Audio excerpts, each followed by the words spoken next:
Right. ఇప్పుడు చిట్టిబాబు గారి స్పందన విందాం. చిట్టిబాబు గారు, sir good evening, thank you for joining us ఈ టైంలో. సో ఇక్కడ ఒక మాటకు చాలా క్లియర్గా ఉదయం నుంచి జరిగినటువంటి హైడ్రామా మొత్తాన్ని అసలు సినిమా ఇండస్ట్రీ ఏ విధంగా చూస్తుంది, మీరు ఎలా దీన్ని చూస్తా ఉన్నారు?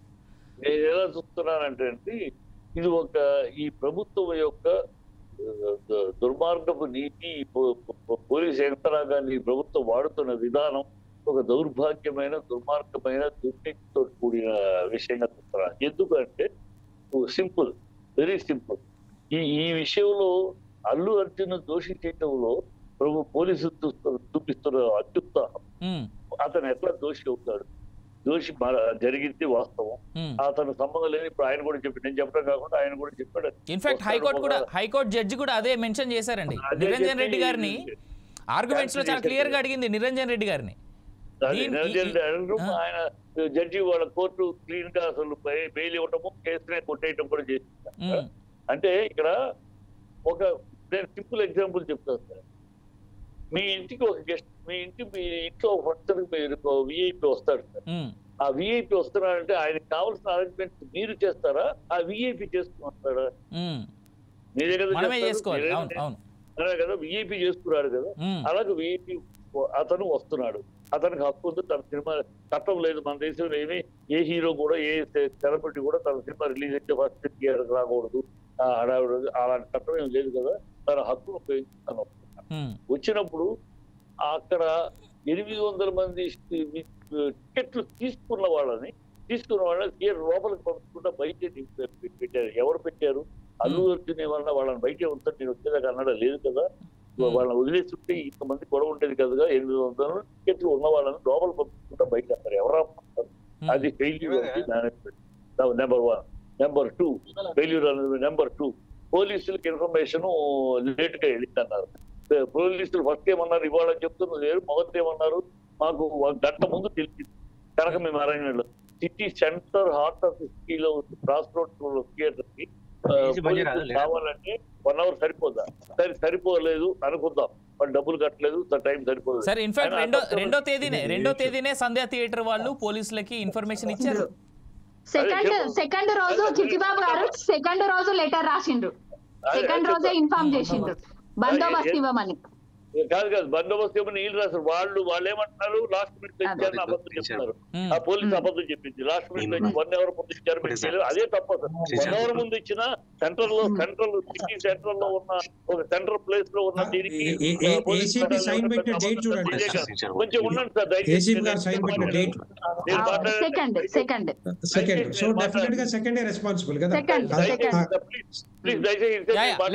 చిట్టిబాబు గారు కంప్లీట్ అండి. ప్లీజ్. అది మేనేజ్మెంట్ ఫెయిల్యూర్. సో మేనేజ్మెంట్ పంపించడం లేట్ అనుకుందాం పోలీసులు అన్నట్టు. ఆ పంపించడం లేట్ ఎవరు పంపించారు? Management, not Allu Arjun. ఇది ఇంకోటి అడుగుతారు సార్, ఒక న్యాయం చట్టం అనేది ఈ దేశంలో ఒక చోటుకి ఒక రకంగా, ఒక వ్యక్తికి ఒక రకంగా ఉంటుందా? ఎందుకంటే ఆ రాజమండ్రిలో పుష్కరాలప్పుడు తొక్కిసలాట జరిగితే 36 మంది ఆడపిల్లలు వీళ్ళు చనిపోయారు. అప్పుడు ఎవరిని దోషించేది ప్రభుత్వం? ప్రభుత్వం ఏమంది? ప్రభుత్వం దోషి కాదు, ఆర్గనైజేషన్ చంద్రబాబు దోషి కాదు, షూట్ చేస్తున్న డైరెక్టర్ దోషి కాదు, ఇట్ ఈస్ ఇంటెలిజెన్స్ ఫెయిల్యూర్ అన్నారు. అక్కడ 36 మంది చచ్చిపోయినప్పుడు అక్కడ ఆర్గనైజ్ చేసినా దాన్ని షూట్ చేస్తున్న వాళ్ళు తప్పు కాదు, అది ఇది ఇంటెలిజెన్స్ ఫెయిల్యూర్. అప్పుడు ఇక్కడ మాత్రం ఎట్లా దోషితను అవుతాడు? Only management failure. Case should be filed of their. వాళ్ళు టోటల్ గా ఫెయిల్యూర్. వాళ్ళ మనుషులు పంపించి లోపలికి పంపించకుండా బయట. సో ఈ ఫెయిల్యూర్ ని పోలీసులు ఫెయిల్యూర్. పోలీసు వాళ్ళ కవర్ చేసుకోవడానికి ఇవాళ ఏదో చేసేస్తున్నాం, ఏదో థింక్ చేస్తున్నాం. మేము చాలా గొప్పగా, పోలీసులు చాలా గొప్ప, ఎవరైనా సరే పెద్ద చిన్న చూడకుండా చేస్తున్న ఒక క్రెడిబిలిటీ తెచ్చుకుంటాం కోసమని ఇవాళ. ఎందుకంటే అర్జెంట్ ఏంటి? ఆ శుక్రవారం కరెక్ట్ గా వచ్చేసి తప్పడానికి బట్టలు కూడా మార్చుకుంటారు, లేక నోటీస్ ఇవ్వలేదు, ఏమీ లేదు. బట్టలు మార్చుకుంటారు నో అని చెప్పి లాక్ చిట్టిబాబు గారు ఇంకో క్వశ్చన్ ఏంటంటే, శక్తి అంటే చంద్రబాబు ముఖంలో ఆనందం చూడటానికి ఇక్కడ ప్రభుత్వం చేస్తున్న శక్తిది. చంద్రబాబు ఆ కూటమి ఇదే అర్జున్ ఆంధ్రాలో అరెస్ట్ చేయాలని ట్రై చేశారు. అక్కడ కోర్టు ఆ విషయాన్ని కొట్టేసింది. సో అక్కడ ఫెయిల్ అయ్యింది కనుక ఆయన మొహంలో ఆనందం చూడటానికి, ఆయన మొహంలో సంతోషం చూడటానికి ఆ కూటమికి వ్యతిరేకంగా ఉన్న కూటమి ద్వేషిస్తున్న ఈ అర్జున్ అరెస్ట్ చేయడానికి అవకాశం దొరికింది. అక్కడ ఏదో ప్రెషర్ ఉంది, అందుకనే అంటే చిట్టిబాబు గారు మీరు అడుగుతున్న మీరు చెప్తున్నటువంటి మాట ప్రకారం is it like Pawan Kalyan and Chandrababu కలిసే రేవంత్ రెడ్డితో డ్రామా ఆడించారంటారా? అయితే పవన్ కళ్యాణ్ ఎంతవరకు ఆడించారో చెప్పారు కానీ చంద్రబాబు భీమ్ గారు సార్ చిట్టిబాబు గారు ఒక నిమిషం, భీమరావు గారు మీరు ఒకసారి మ్యూట్ లో పెట్టరా? భీమరావు గారు మీరు ఒకసారి మ్యూట్ లో పెట్టండి ప్లీజ్. ఈ జరిగిన 2వ నిమిషం 5వ నిమిషంలో జరిగిన 5వ నిమిషంలో చంద్రబాబు అక్కడ మీటింగ్ లో ఉంటూ కేబినెట్ మీటింగ్ లో ఉంటూ 5వ నిమిషంలో వీడియోలో కూడా కనబడింది. ఆ మీటింగ్ లో ఉంటూ 5వ నిమిషంలో చంద్రబాబు పవన్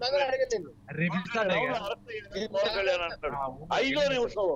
ఇక్కడ అరెస్ట్ అయిన 5వ నిమిషంలో అక్కడ రియాక్షన్ చంద్రబాబు అంటే దీని అర్థం ఏంటి? వెనకాల ఎవరో శక్తులు ఉన్నారు. వీళ్ళు ఈ కాంగ్రెస్ ప్రభుత్వం ఇవాళ ఈ దేశం ఈ రాష్ట్రంలో అందుకనే ఎక్కడి వీళ్ళు ఈ కాంగ్రెస్ ఆనాటికి ఈనాటికి ఆ చిన్నపిట్టు తాకట్టు పెట్టి ఈ భ్రష్ట జస్త పాలన ఇది. వీళ్ళు నాటికి నేటికి ఇదే వాళ్ళు ఢిల్లీ దాసులుగా ఢిల్లీకి వెళ్ళి కాళ్ళు పిచ్చకటం, కాళ్ళ దగ్గర కూర్చున్న కాళ్ళు కడిగి నీళ్లు కూడా తాగమన్నాడు కదా, నీళ్లు పోసుకోమన్నాడు కదా. ఎంత అసహ్యమైన దాసోహం, పంచన్ కాలు ముక్కుతారని ఢిల్లీ దాసుల దగ్గర కాళ్ళు.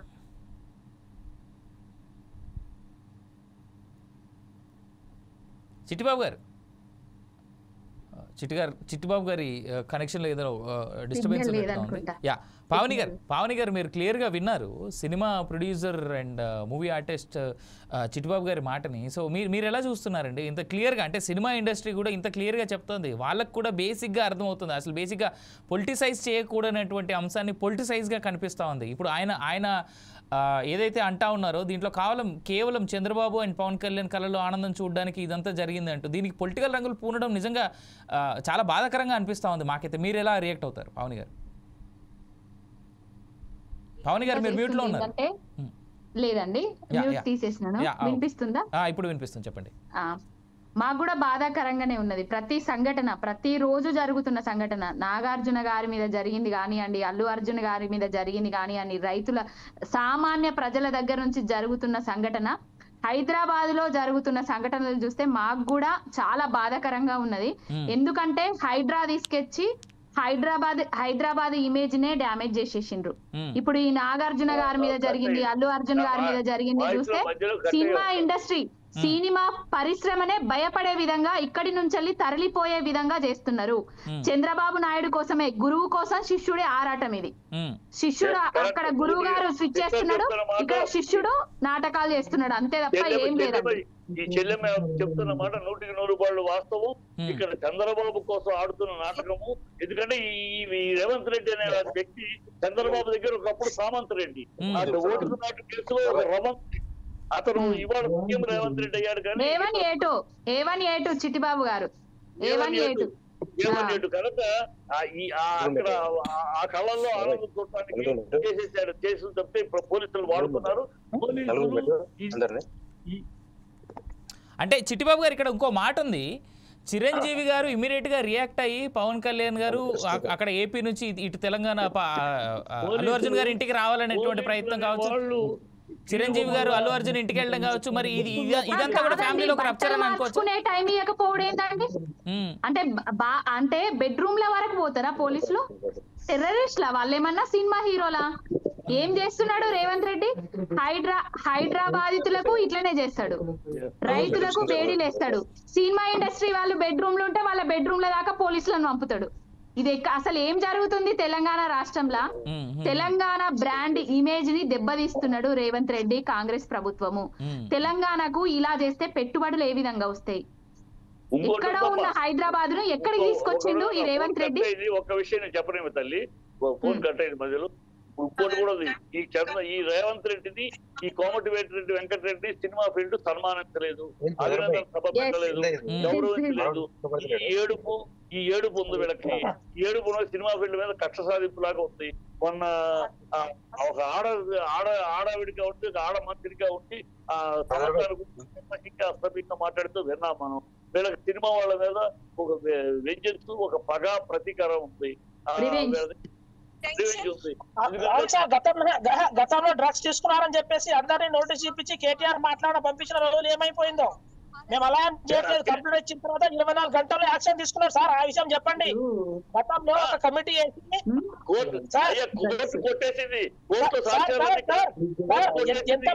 నోటీస్ ఇప్పించి డ్రగ్స్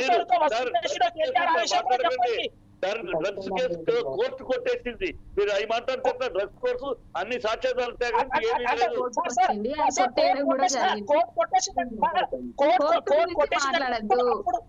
మేడం కోర్టు కొట్టేసిందంటే అప్పుడు చేసిన ప్రభుత్వం తప్పు కాదా? అంటే వాంటెడ్ గా వాళ్ళని హరాస్మెంట్ చేస్తున్న టీఆర్ఎస్ గవర్నమెంట్ అన్నట్టు కదా. వాంటెడ్ గా ఎవరిని హరాస్మెంట్ చేయలేదు బీఆర్ఎస్ గవర్నమెంట్. మీలాగా ఎవరిని హరాస్మెంట్ చేయలేదు బీఆర్ఎస్ గవర్నమెంట్. దాదాపు 60 మంది మాట్లాడలేదు, ఆరోపణలు చేయలేదు. పేద ప్రజల కంచంలో నుంచి అన్నం మెతుకులను గుంజుకోలేదు. రైతులకు రైతు బంధును ఎగ్గొట్టలేదు. రైతులకు రుణమాఫీ చేస్తాము, నిరుద్యోగులకు 2 లక్షల ఉద్యోగాలు ఇస్తామని చెప్పేసి కుదరగొట్టలేదు. కొండారెడ్డికి ఒక లెక్క, తర్వాత పేద ప్రజలకు లెక్క పాలన. ఒక మాట చిట్టిబాబు గారు మాట్లాడుతున్నారు. భీమ్ గారు ఒక మాట, భీమ్ గారు వినాలి. భీమ్ గారు please respect the panel. Bheem గారు తెలంగాణ ప్రజలు ఏం ఫీల్ అవుతున్నారు తెలుసా? విను ఒక నిమిషం. ఇవాళ టెంపుల్ కి వెళ్ళిన ఒక టెంపుల్ కి వెళ్ళిన నాయక్ పావని గారు ఒక నిమిషం. పావని గారు భీమ్ గారు ఒక నిమిషం. చిట్టిబాబు గారు స్పందన విందాం, దాని తర్వాత తల్లి ఒక నిమిషం. నాకు ఇవాళ తెలంగాణ ప్రజలు ఏం ఫీల్ అవుతున్నారో తెలుసా ఆయన? ఒక సింహాన్ని ఇంట్లో కూర్చోబెట్టి చిట్టెలుకలకు అధికారం ఇచ్చానని బాధపడుతున్నారు. గతం 10 ఏళ్లలో తెలంగాణ ముఖ్యమంత్రి ఎవరు అంటే తల ఎత్తుకుని కాంగ్రెస్ బీజేపీని ఛాలెంజ్ చేసి బతికిన ఒక కేసీఆర్ అలా తల ఎత్తుకుని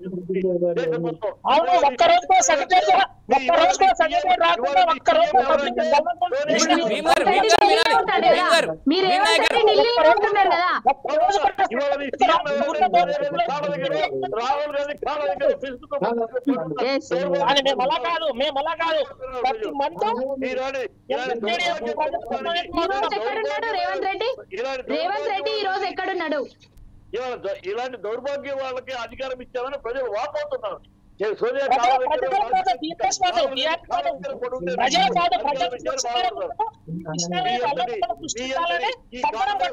ఈ కాంగ్రెస్ అంటే దౌర్భాగ్యమైన పరిపాలన ఇలాంటి గౌరవం ఉన్న పెద్ద మనుషులు గత 10 సంవత్సరాలు కనీసం రోడ్డు మీద ధర్నా చేసుకోవడానికి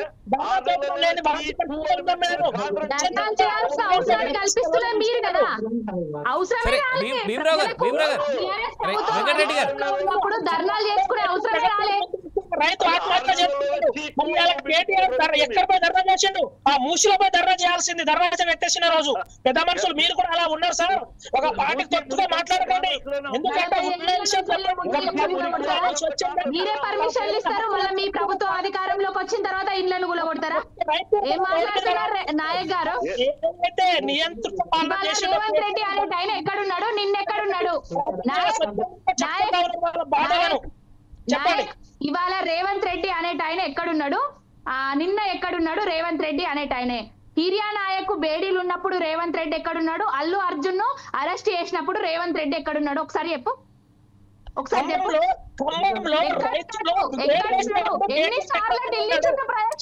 నాయక్ గారు పావని గారు ఒక నిమిషం. పావని గారు ఈ పెద్ద మనిషి ఇప్పుడు మాట్లాడిన వ్యక్తి ఎక్కడ ఉన్నారు? తన కాన్స్టిట్యున్సీ ఫామ్ హౌస్ లోనే ఉన్నాడు. మీ కాంగ్రెస్ ప్రభుత్వ పెద్దలు ఎక్కడున్నారు? మీ ముఖ్యమంత్రి ఎక్కడున్నాడు? మీ హోంమంత్రి ఎక్కడున్నాడు? మీ విద్యాశాఖ ఢిల్లీలో ఏం చేస్తున్నాడు? ఢిల్లీలో పైసలు తీసుకొస్తున్నాడా? ఢిల్లీలో ఆయనకి ఏం పని? పావని గారు ఒక మాట. పావని గారు అండ్ భీమ్ గారు నాయక్ గారు ఫ్లైట్లు వేసుకొని ఢిల్లీకి ప్రజలకు స్వచ్ఛంగా మాట్లాడే హక్కు ఎక్కడుంది? నాయక్ గారు ఒక్క నిమిషం మీరు వినాలి. నాయక్ గారు చిట్టిబాబు గారు కనీసం మీడియాపై ఆంక్షలు విధించిన రోజులు, ధర్నాలు చేసిన రోజులు, కేసీఆర్ ఎంత నియంత్రణ పాలన చేసిన కేసీఆర్ గారి గురించి ఆయన మాట ఉచ్చరించే అర్హత కూడా కాంగ్రెస్ వాళ్ళకు లేరు. ఆయన చేరు వాళ్ళకి అర్హత కూడా కాంగ్రెస్ వాళ్ళకు లేదు. కేసీఆర్ గారి పేరు నేను ప్యానెల్ లో ఉన్నటువంటి అందరినీ పావని గారు చిట్టిబాబు గారు భీమ్ గారు అయ్యా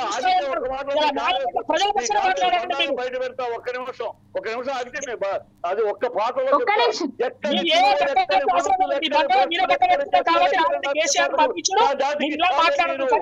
మీరు చేస్తారు దానికి నాయక్ గారు మీరు వినాలి. నాయక్ గారు రియాక్ట్ అవ్వడం కాదు. నాయక్ గారు వినాలి. మీరు నాయక్ గారు వినాలి.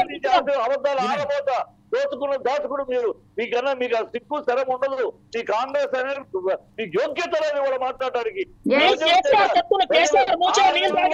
నాయక్ గారు వినకపోవడం తప్పు. నాయక్ గారు ఒక మాట. మీరు నయం డైరీ అని చెప్పేసి ఈ దేశం ఏర్పడిన రాష్ట్రం 50 ఏళ్ళు ఏర్పడిన తర్వాత ఆ ఇంత అసహించుకోబడిన సీఎం ఇది ప్రభుత్వం.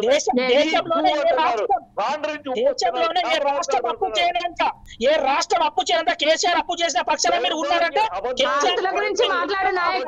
పావని గారు చర్చ అంతా కంప్లీట్ డిబేట్ అయిపోయింది. ప్యానెల్ లో ఉన్నటువంటి గెస్ట్లందరినీ రిక్వెస్ట్ చేసేది ఏంటంటే ప్యానెల్ లో ఉన్నటువంటి వాళ్ళ చిట్టిబాబు గారు ఒక నిమిషం. చిట్టిబాబు గారు వినాలి. చిట్టిబాబు గారు నాయక్ గారు మీరు వినంత కాలం ఇలాగే ఉంటది. నాయక్ గారు రెస్పెక్ట్ ద ప్యానెల్. నాయక్ గారు తెలంగాణ రాష్ట్రంలో ప్రజలు ఉన్నారో చిట్టిబాబు గారు ఒకటే చెప్తా ఉన్నాము. మీ అవసరం జింద్రాబాద్ ధర్నా చేయండి చెప్తాం మీ విషయం పైన. నాయక్ గారు చిట్టిబాబు గారు ఆగాలి. చిట్టిబాబు గారు ఒక్క నిమిషం. చిట్టిబాబు గారు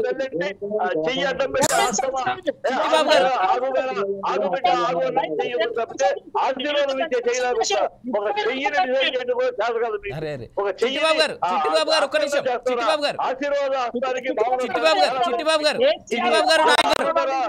నాయక్ గారు చిట్టిబాబు గారు ఆగాలి ఒక్క నిమిషం. వెంకటరెడ్డి గారు మీరు అప్పటి నుంచి వింటానే ఉన్నారు చిట్టిబాబు గారి మాటలు. అలాగే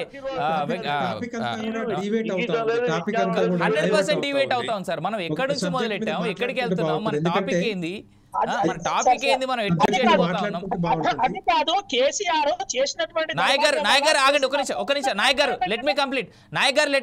పావని గారు ప్లీజ్ రెస్పెక్ట్ ద ప్యానెల్. నేను ఏమంటా ఉన్నా, మనం ఇవాళ జరిగినటువంటి హైడ్రామా గురించి మాత్రమే మాట్లాడుతా ఉన్నాం. కేసీఆర్ చేసే దౌర్భాగ్యాలు, నిరుద్యోగుల మోసం, దాని గురించి మాట్లాడండి. నాయక్ గారు మాటిస్తా ఉన్నా. నాయక్ గారు చిట్టిబాబు గారు ఒక్క నిమిషం. చిట్టిబాబు గారు please respect the panel. Subject గురించి మాట్లాడతాం ఎందుకంటే అది డిబేట్ అవుతా ఉంది. ఈ ఆర్గ్యుమెంట్ చేసుకుంటే చిట్టిబాబు గారు నాయక్ గారు కంప్లీట్ గా సబ్జెక్ట్ డిబేట్ అయితా ఉంది. నాయక్ గారు మాటిస్తా ఉన్నా 4 Sides టీవీ రేపు అటు కేసీఆర్ ప్రభుత్వం ఆ 10 ఏళ్ల పాటు ఏం చేసింది, ఈ 1 year పాటు ఏం చేసిందని అటు మీడియా ప్రతినిధిగా నేను మాటిస్తా ఉన్నా. రేపు మనం ఇదే డిబేట్ పెట్టుకుందాం. వేరే ఏమొద్దు. 1 year అయింది కదా మీ పార్టీ అధికారంలోకి వచ్చి, మనం పెట్టుకుందాం. సేమ్ ప్యానెల్ పెట్టుకుందాం. నేను మాట్లాడతా.